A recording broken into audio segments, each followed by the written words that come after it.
Hello everyone, Mr. H here with you, and it's time to finally reach across the Atlantic. The old world is going to join hands with the new world. Now, why did this even begin? All right, well, it's going to begin because, well, the fall of Constantinople, May 29, 1453, 8 o'clock in the morning. Write that down, that's important. So, the Turks take down Constantinople, and that's the end of the Byzantine Empire. They also cut the trade routes. Can't use the trade route unless the Turks say you can. And of course, they're charging you top dollar. So, how do we get around this? Well, if you're in Europe trying to get to Asia, you could go north up here, Ukraine, Russia, all that stuff. But weather's bad, Mongols and Russians fighting, you might not get to the other side. And even if you do, even if everything works out the way you want it to work out, it's going to take a long time to get there and back, and you pass the price increase over to your customer, and they might not buy it. So this isn't very practical. What if I sail up and over this way? Polar ice cap's going to get in the way. Not to mention, look how big Europe and Northern Asia are. So that's not going to work out for you. Ottomans control the Suez, what's going to be the Suez Canal one day, so you can't go through Egypt. What if I go around Africa? Oh, that could work. Now everybody sails around the hump, and they thought you can just keep going up. No, you got to keep going south. So it turns out Africa's bigger than you thought it was. Oh, there goes a police siren. I guess somebody made somebody upset. Hey, dude, Africa takes a while to sail around, okay? Can't help you on that. Nonetheless, you have to sail around Africa. That's what Portugal's going to plan on doing. Now, you can't just sail around. You got to land at some spot, and that's what they do. They make friends with the Congo and all the other tribes along the way, and these become basically Portuguese/African ports. Nobody else can come in unless you want to pay top dollar. So if you're Spanish, English, or French, Portuguese, or Dutch or whatever, you're out of luck. Now, eventually, Vasco da Gama is going to make it to India. So yes, you can sail around Africa. It can be done, but whoa, it's not easy. Here's an idea. If the world is round, why not just sail west, right? Could reach the east by going west. There's an idea for you. Now, most people believe that the world was round. They weren't sure how big it was. And here's the problem. If you have your ship and you're sailing across the Atlantic/Pacific, how do you keep everybody alive, man? You need food. Okay, you eat fish. Hope you like fish. Water might be a problem. Got to have the rain barrels out. Keep your crew from going nuts stuck on a ship. So, there's a lot of problems with sailing to the west, but people are looking at it, including one guy named Christopher Columbus. He's the one who's going to pull it off. Now, Portugal and Spain get the ball rolling. Henry the Navigator, right, ruling Portugal at the time, has his school of navigation.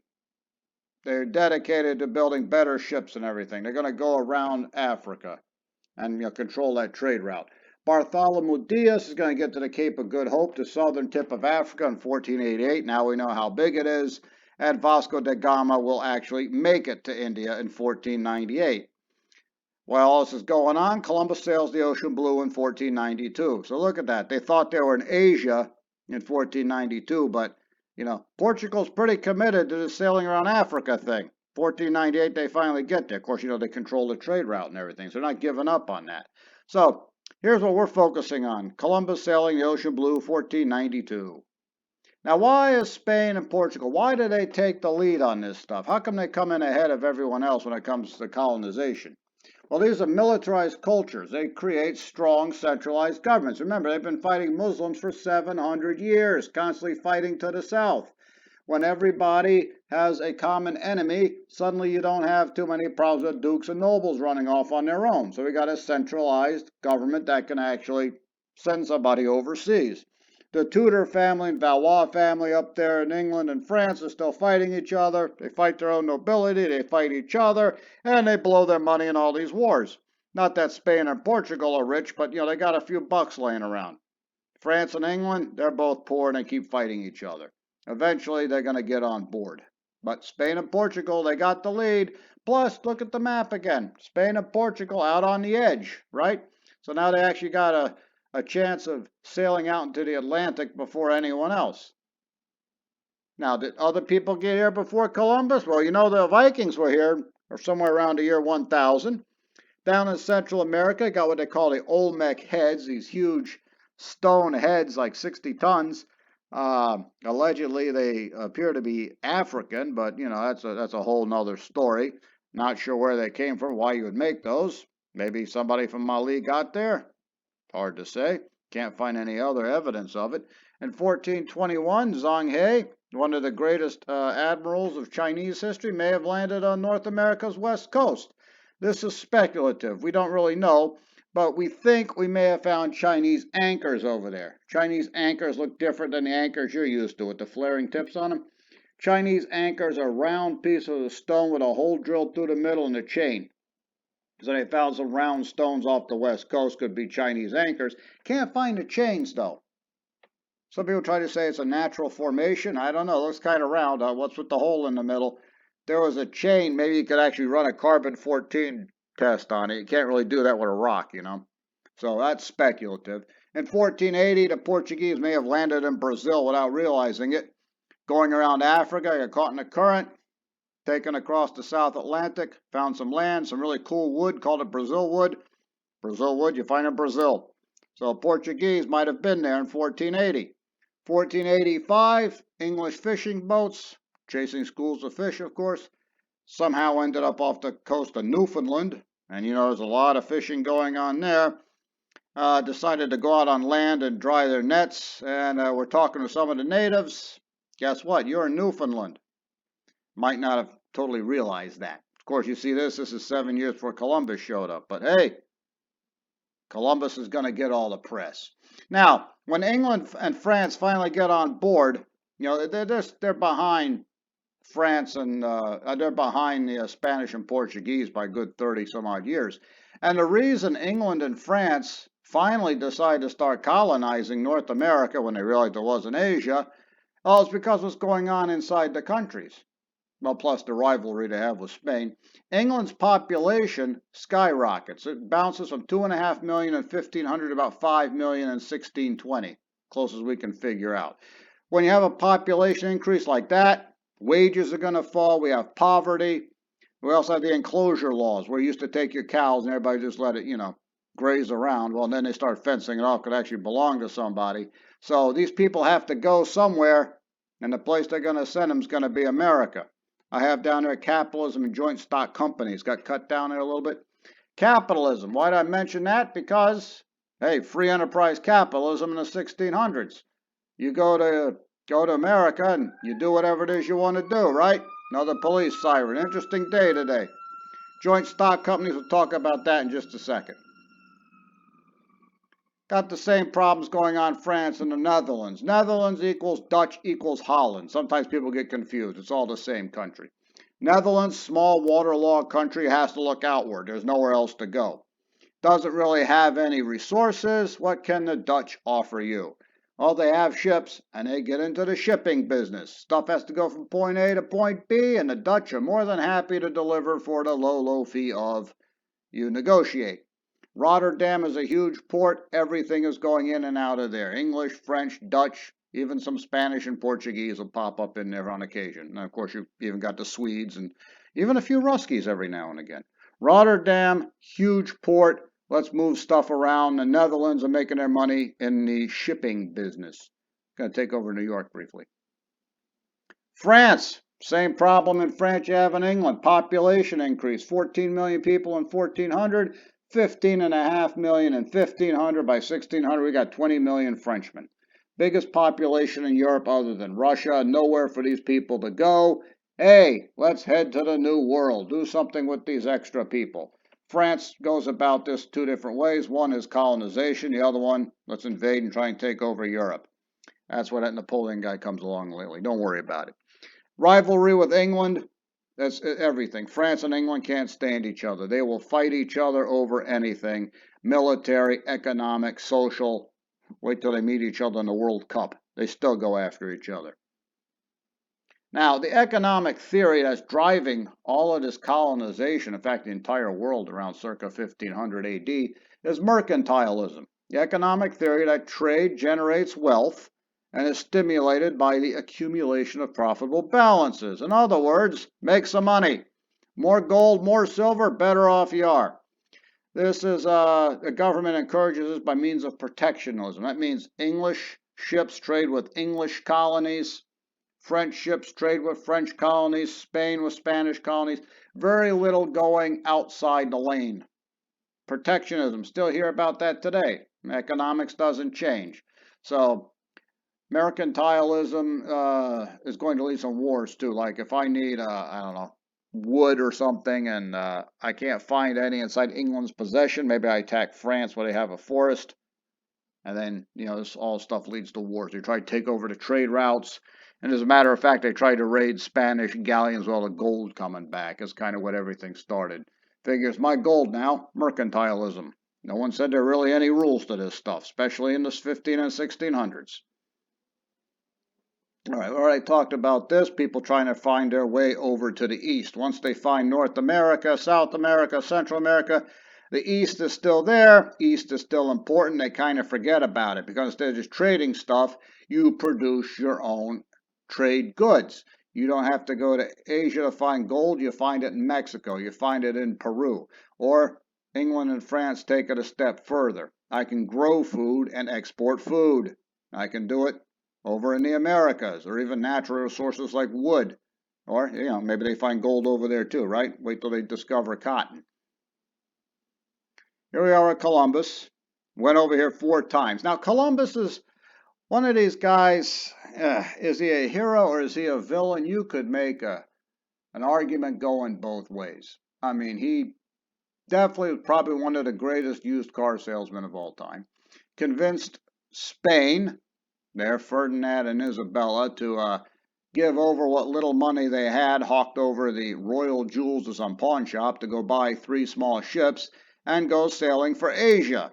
He doesn't find Asia, he found something else. Of course, he doesn't know that. He goes to his deathbed convinced he's found Asia. Not sure where in Asia, but it's got to be Asia. Nothing else out there.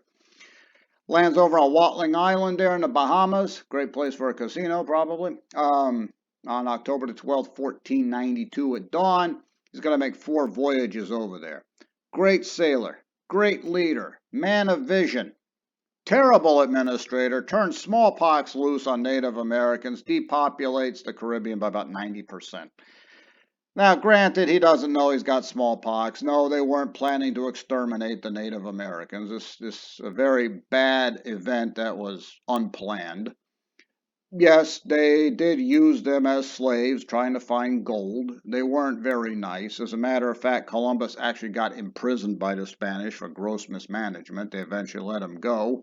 So Columbus is really a mixed legacy. I don't think he's a villain.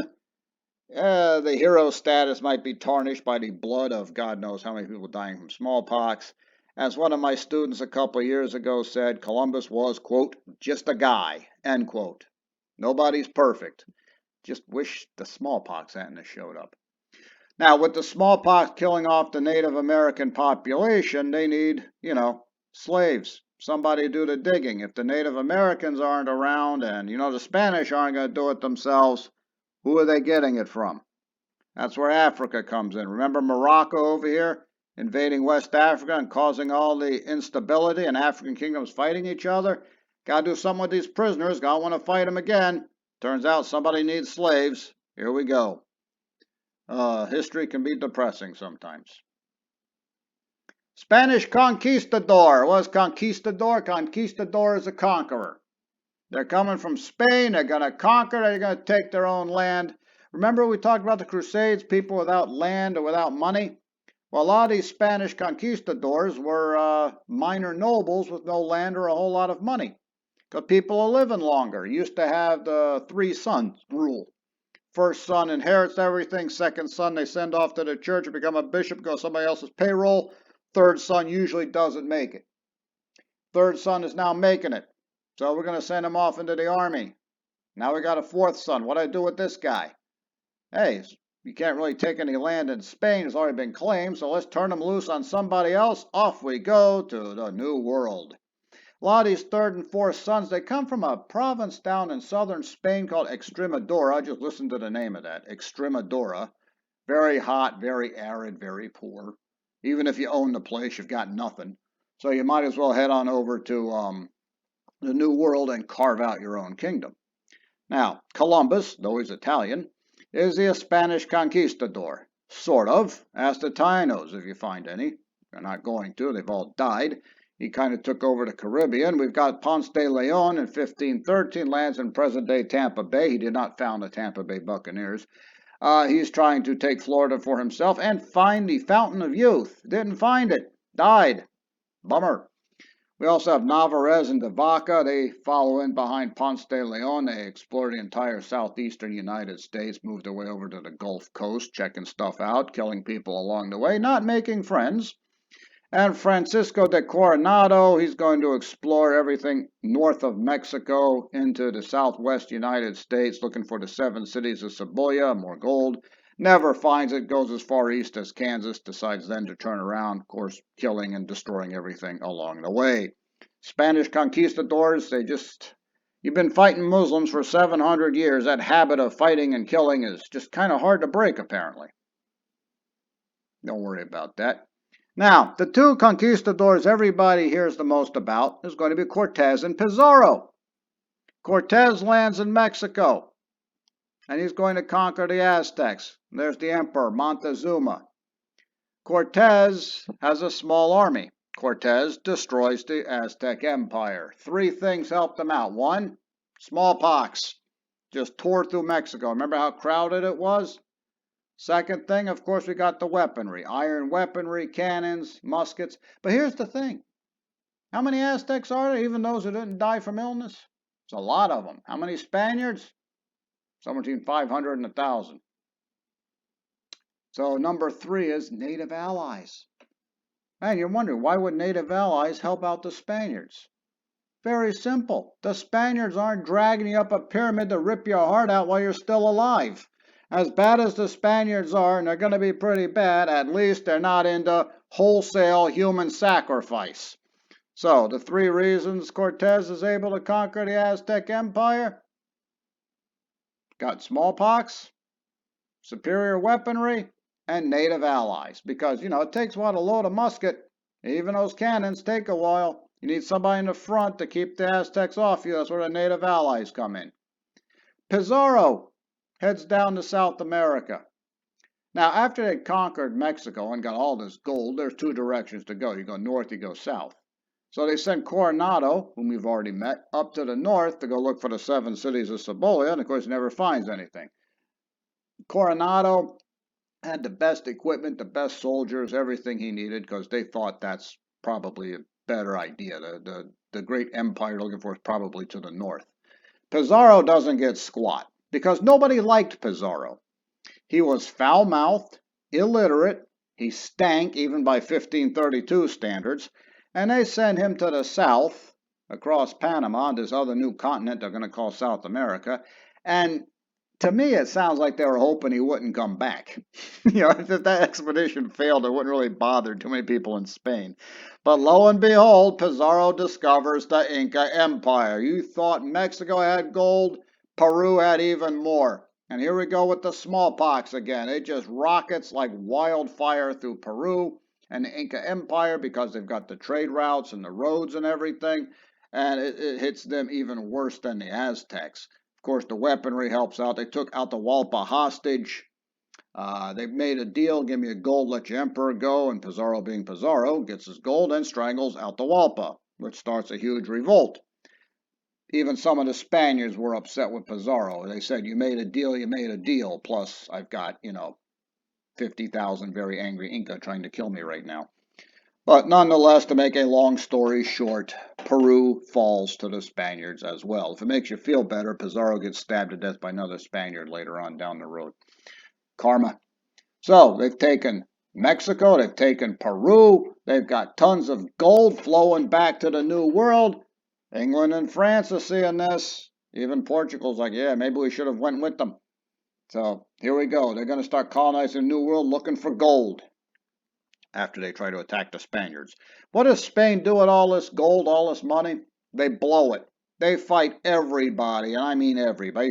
They fight England. They fight France. They had a fight with Portugal. You had Spanish soldiers fighting in South Germany. I mean, it's unreal. They have so much gold in Europe, it actually started inflation. The Spanish blow it by fighting wars all over the place. 80-year war up in the Netherlands. Yet what are the Spanish doing in the Netherlands? You know, it reminds me of those stories of the people who win the lottery, 100 million, are broke 2 years later. Yeah, that kind of thing. I'm not sure how it happens. I'd love to give it a try. So, Spanish conquest of the New World, lots of blood, lots of terror, lots of money. Ugh. Like I said, it gets depressing sometimes. Now, not every Spaniard is a psychotic. Bartolomé de las Casas, he's a priest, and he says the Native Americans are people too. Writes a small book called A Short Account of Destruction in the Indies, sends it back to Spain. People are, if not horrified, at least uncomfortable with the short account of destruction of the Indies. And so in 1542, they passed the new laws. Basically, you have to treat natives, even if they're not Christian, you have to treat them at least like human beings. Problem is, it's kind of hard to enforce laws in Peru with someone like Pizarro running the show when you're way back in Spain. So we have viceroys. Vice, assistant Roy, king, vice king. Put one in Mexico City, the other one down in Peru.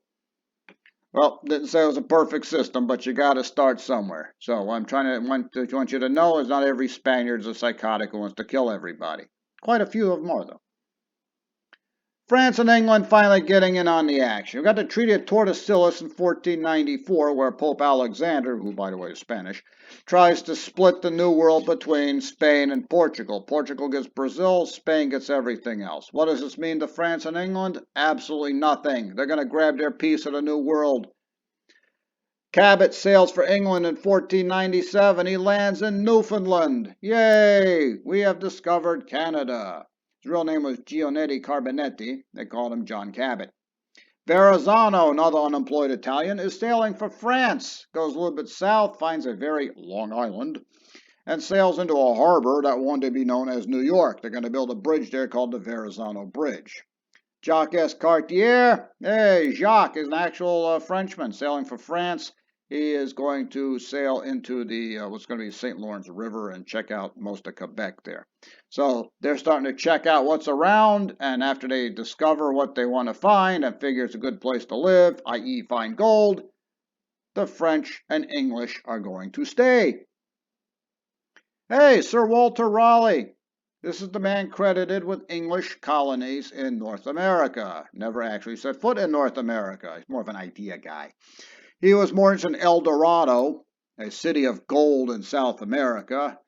He went there, never found it, captured by the Spanish, who imprisoned him and then sent him back to England, where he was beheaded for embarrassing the Kingdom of England.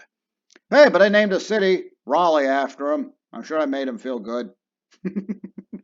Yeah, if you're going to go trespassing, don't get caught. That's the moral of the story here. Now, English colonization of America was not preordained. All right, no one knew it was going to succeed. In fact, I'm kind of surprised it did succeed. In 1585, the first English colony right here in North Carolina, Ocracoke Island, fail, epic fail.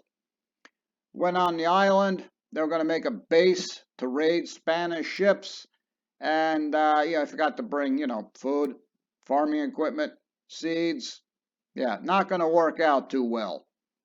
That fails. Couple years later, they come to Roanoke Island in 1587. This time they remembered, bring some farming equipment this time. So they do that, but you still need some more help from the mother country, so they send Raleigh off to England and other people in 1587, and they can't quite come back immediately.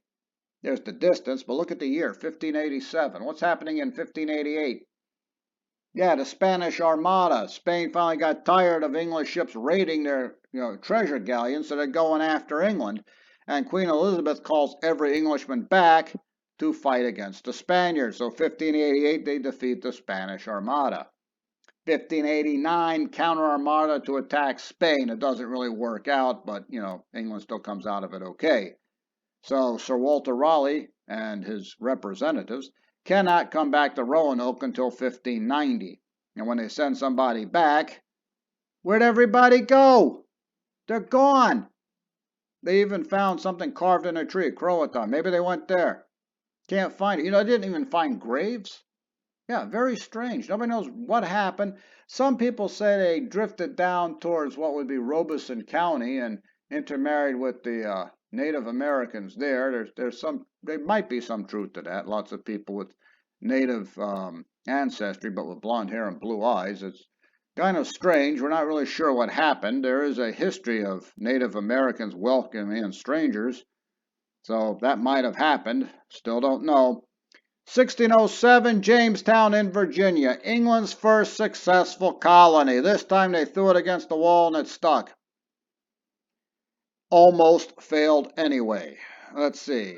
Brought in people who didn't want to farm, bad weather, not sure about how to farm, don't know what kind of crops you need, attack the natives. Yeah, not a smart move.